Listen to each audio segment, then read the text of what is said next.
कमरिया करेला पालो। आगे क्या सपना क्या है आपका? आगे इसी लाइन में डांस करते रहना है या फिर और आगे चलना है? हमको अभी इसी लाइन से बहुत आगे जाना है। बहुत ज़्यादा मेरा सपना है कि एल्बम करूं और दिखाऊं लोगों को कि हम कर सकते हैं। तनी छपरा सिवा न लिखवालो अपना ढोलिया पर। नहीं, अभी अब नहीं पढ़ना है। जितना पढ़े, जितने में मतलब जितना हम पढ़ सकते उतने पढ़े, मतलब जो अक्षर जो वो समझ जाते हैं, तो अभी नहीं पढ़ना है, अभी और आगे बढ़ना है। टुनटुन यादव जी का एक गाना है, आने दो हमको शासन में, रसियन बंटवाएंगे राशन में। इसी सॉन्ग में मैं डांस ज़्यादा नमस्कार, आगाज बिहार देख रहे हैं आप और मैं हूं आपके साथ किशन शर्मा। अभी मैं मौजूद हूं बिहार के सिवान जिले में और मेरे साथ एक ऐसी लड़की हैं जो देखने में एकदम रसियन की तरह लग रही हैं। आप लोग समझ रहे होंगे कि ये रसिया से आई हुई एक रसियन है, लेकिन आप गलत सोच रहे हैं। ये बिहार में ही एक ऑर्केस्ट्रा में काम करती हैं और इनसे हम जानेंगे कि इन्हें लोग रसियन क्यों कहते हैं। इनका लुक तो रसियन की तरह है, अब पता नहीं ये बचपन से ही ऐसी हैं या फिर इन्होंने मेकअप वेकअप करके ऐसा कर लिया है, यही सब हम जानेंगे। क्या नाम है आपका? दीक्षा। दीक्षा। कहाँ से हैं आप? नेपाल। नेपाल से। नेपाल में कहाँ से हैं? काठमांडू। काठमांडू। अच्छा, काठमांडू से आप बिहार आई ऑर्केस्ट्रा में। हाँ जी। सबसे पहले ये बताइए कि क्यों आई यहाँ पे, क्या कारण था? सबसे पहले स्कूल में हम नेपाल में पढ़ाई कर रहे थे और पापा का तबीयत भी ख़राब हो गया था। सबसे बड़े हम हैं और एक दोस्त थी जो इस लाइन में डांस करती थी, वही हमको मतलब इस लाइन में लाई।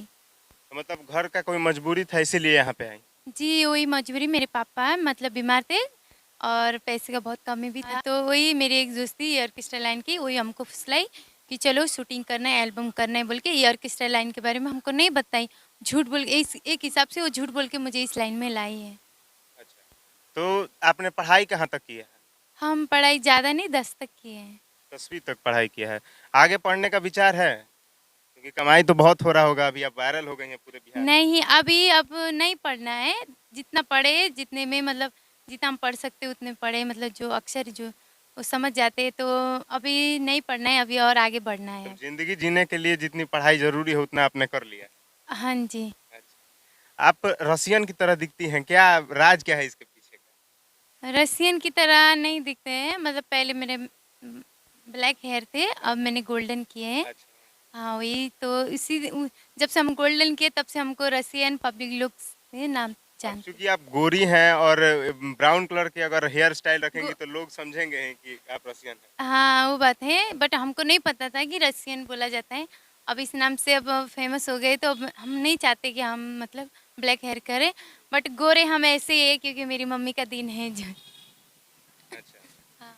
अब ये बताइए कि आप बिहार में आई हैं, कितने सालों से आप बिहार में रह रही हैं? लगभग 2 साल होने वाला है। 2 साल। 2 साल में आपने बिहार में किस प्रकार से क्या क्या किया है वो जरा बताइए खुल के। किस प्रकार से, मतलब क्या? मतलब कि क्या किस तरीके से आप यहाँ तक पहुँच गई, इतना वायरल कैसे हो गई? शुरू में हम दूसरा मालिक के पास काम करते थे, बट उसमें बहुत परेशानियाँ थी। मालिक भी बहुत अच्छे नहीं थे, जैसे नए-नए देश में जाते वैसे ही होता है।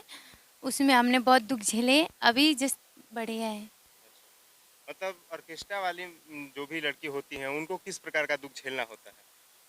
देखिए, इस लाइन में हर तरह की लड़की होती है, सब एक जैसी नहीं होती है। तो औरों का तो मुझे पता नहीं, मेरा मतलब शुरू-शुरू में बहुत से दुःख झेलना पड़ा। ऐसे अचानक से स्टेज में चढ़ गए, गाना भी समझ में नहीं आता था और लैंग्वेज भी, और बच्चे लोग बहुत परेशान करते थे। दुपट्टा खींचेंगे, इधर आप बोलेंगे बिठाएँगे, मतलब राउटी में झाँकेंगे, बहुत मतलब कभी पत्थर फेंकेंगे, ऐसा बहुत परेशानियाँ झेलना पड़ा था शुरू में। जब बिहार में आप रहती हैं, बिहार की इंडस्ट्री काफी फेमस है, भोजपुरी इंडस्ट्री। जी। भोजपुरी बोलने आता है आपको? ना, थोड़ा बहुत। थोड़ा बहुत आता है भोजपुरी। आप गानों पे डांस करती होंगी तो कुछ गाने आपको याद होंगे तो सुना दीजिए थोड़ा। नहीं, गाना मैं सब गाना में डांस करती हूँ, पर ज़्यादातर यही मतलब टुनटुन यादव जी का एक गाना है, आने दो हमको शासन में, रसियन बंटवाएंगे राशन में। ये इसी सॉन्ग में मैं डांस ज़्यादा करती हूँ। अच्छा, मतलब आप जिस नाम से फेमस है उसी नाम का आप हमेशा मतलब प्रचार करती रहती हैं कि हम यही रसियन से हाँ फेमस जी, है। मतलब इसी गाने में से हम मतलब फेमस है। हमको जानते हैं और पब्लिक लोग मुझे इसी गाना ज़्यादा लगाते हैं। अच्छा, आपका उम्र कितना हुआ? मेरा उम्र 19 साल। 19 साल हो गया। अच्छा, आप जब नेपाल में रहती थी तब आप चूंकि अब बहुत खूबसूरत हैं, तो आपका कोई बॉयफ्रेंड था कि नहीं? मेरा बॉयफ्रेंड था, नेपाल में था। अच्छा, नेपाल में था। हाँ जी। अच्छा, तो अभी आपका वो बॉयफ्रेंड है या फिर ब्रेकअप हो गया? नहीं, नहीं, अब नहीं ब्रेकअप, जस्ट वो दोस्ती था समझिए, अच्छा, इतना दोस्ती। बॉयफ्रेंड वाला भी प्यार नहीं था। नहीं। अच्छा, यहाँ बिहार में बिहार के लड़के कैसे लगते हैं? बिहार के लड़के अच्छे लगते हैं बट उनमें से 2-3 मतलब नहीं होता है, खराब निकलते हैं, तो इसीलिए उनको देख के थोड़ा मतलब अजीब जैसा होता है, अच्छा नहीं लगता। अच्छा, बिहार को लेकर आपके देश में क्या कहते हैं? नेपाल में बिहार को और बिहार के लोगों को किस नज़रिए से देखा जाता है? इंडिया और नेपाल को, नेपाल की नज़र से इधर बहुत अच्छा देखा जाता है, ऐसे कोई बुराई नहीं होती और दोस्ती भी बोलते हैं या तो भाई-भाई भी बोलते हैं। अच्छा, जो आपका साटा होता है, कितने रुपए में साटा करवाती हैं आप? वो साटा मालिक कराते हैं बट हमारा पेमेंट 15,000 है। एक साटा का 15,000। तो इतना ज़्यादा क्यों है आपका? देखिए एक हिसाब से मतलब नहीं होता, एक डांस का हिसाब से भी, और जितना लड़की आगे बढ़ती है उतना उनका पेमेंट बढ़ता है। मतलब जो लड़की ज़्यादा फेमस हो जाती है, उसका ज़्यादा रेट हो जाता है। जी, बिल्कुल। अच्छा। हाँ जी। तो आगे क्या सपना क्या है आपका? आगे इसी लाइन में डांस करते रहना है या फिर और आगे चलना है? हमको अभी इसी लाइन से बहुत आगे जाना है, बहुत ज़्यादा मेरा सपना है कि एल्बम करूँ और दिखाऊँ लोगों को कि हम कर सकते हैं। मतलब आप ऑर्केस्ट्रा के माध्यम से धीरे-धीरे एल्बम और एल्बम से डायरेक्ट फ़िल्म इंडस्ट्री में जाना चाहते हैं? जी, एल्बम में करना चाहते हैं, जस्ट अभी टाइम नहीं मिल रहा है इसलिए। अच्छा, अगर कोई मान लीजिए एक्टर या फिर सिंगर आपसे कोई कॉन्टैक्ट करेगा, तो आप करेंगे उनसे नहीं, करते गाने में हैं, काम? मतलब करते हैं सिंगर लोग, मतलब ऑफ़र करते हैं बट अभी जस्ट टाइम नहीं है इसलिए माफ़ी माँगते हैं। टाइम नहीं, हाँ जी। इसीलिए। चलिए, आपका बहुत-बहुत धन्य